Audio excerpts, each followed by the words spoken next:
Hello, gents. Today, for our adventure, we're gonna go explore an old shipwreck. Now, this particular shipwreck is not easy to get to, but I know the way. Stick with me. I'll guide you through the trails, and we'll get there in one piece. Now, I could have parked, I guess, a little closer to the access, but something about parking my offensively old and loud Bronco on this fancy golf course, it just seemed right. I guess I'm just hoping that by the time I get back, they haven't towed it. I guess that's just part of the adventure. Let's go.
The only way to access the ship by foot is by taking a promenade down this approximately quarter-mile long spit.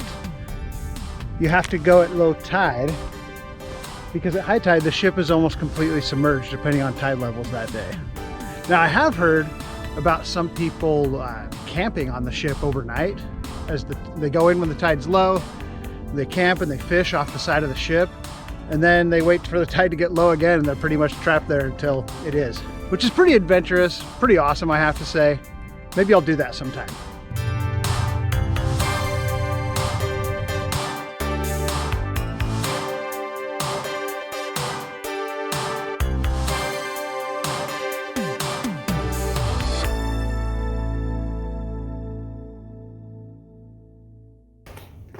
I wish you could smell what I smell.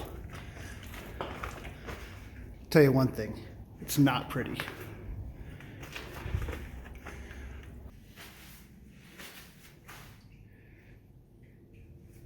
To get on top of the ship, you have this crappy old destroyed ladder to get you up through the porthole. I was last here about a year ago, and the ladder was in better shape then. It's deteriorating quick. But I think I'll be able to get up there.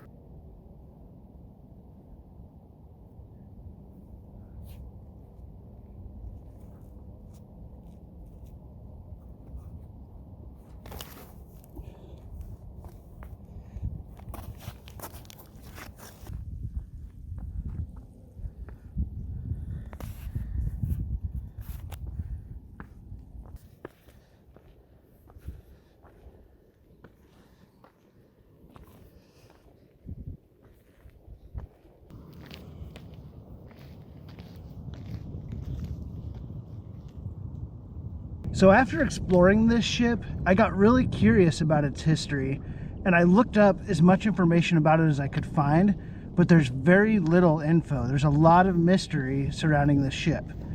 I was able to find its original name based on the designation number 223169. When this ship was originally built in 1919, it was called the Captain Barker. It was built by the Great Northern Concrete Shipbuilding Company out of Vancouver, Washington. It was used around Fort Stevens, Oregon.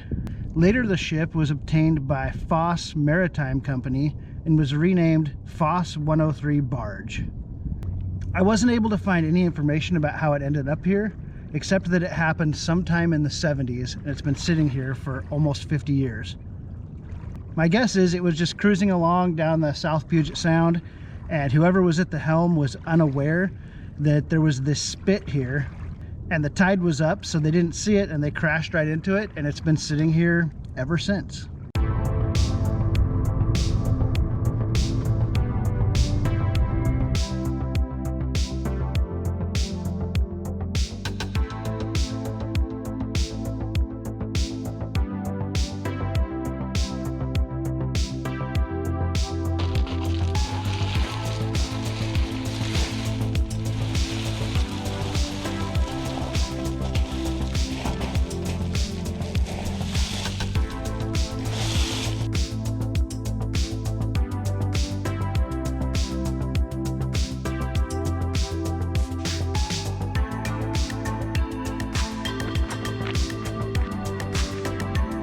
Well, it's a couple hours later, and as you can see, my rig is still here. Thank you, Fancy Golf Course, for not towing it away while I was out gallivanting around. Thanks for joining me on this adventure. Join me for more adventures, because they're awesome. So long, gents.